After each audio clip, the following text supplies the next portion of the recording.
Actually Aminul Islam কোন?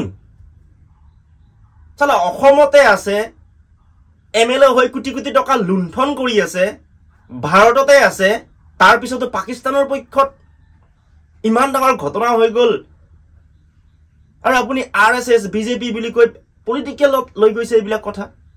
ইমান nonsense, ইমান কম মানসিকতাৰ মানুহ আপুনি বুলি কিয় কৈছো? হয়তো সকলোৱে আমিনুল ইছলামৰ ভাষ্য শুনিছে আৰু যদি শুনা নাই শুনি লওক।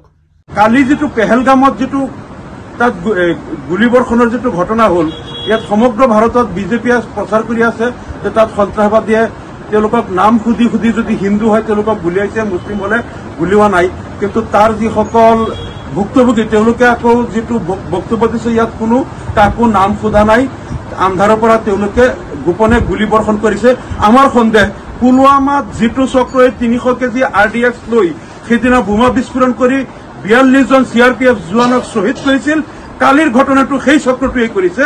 যদি কেন্দ্ৰীয় চৰকাৰে, মোদী চৰকাৰে যদি ইয়াৰ নিৰপেক্ষ তদন্ত নকৰে আৰু এই ঘটনাটোক লৈ সমগ্ৰ ভাৰতত যদি হিন্দু মুছলমানৰ মাজত এটা বৈষম্য আৰু বিভাজনৰ তেওঁলোকে ৰাজনীতি কৰে, তেনেহ'লে আমি বুজি পাম এইটো অমিত শ্বাহ আৰু নৰেন্দ্ৰ মোদীৰ ষড়যন্ত্ৰত হৈছে। মই অসম চৰকাৰ তথা ভাৰত চৰকাৰক গুহাৰ জনাওঁ যে এনেকুৱা মানুহক ভাৰত তথা অসমৰ পৰা বাহিৰ কৰি পঠিয়াওক। কোনো অধিকাৰ নাই থকা ইয়াত। পাকিস্তান বাংলাদেশৰ এজেণ্ট হৈ অসমত থাকি কাম কৰাৰ কোনো অধিকাৰ নাই। জল পট হৈ আছে এইবোৰ দৃশ্য তেওঁলোকৰ। কি কৰি আছে? কোনো মুছলমান মানুহক বেয়া নাপাওঁ, কিন্তু তেওঁ কি কৈ আছে?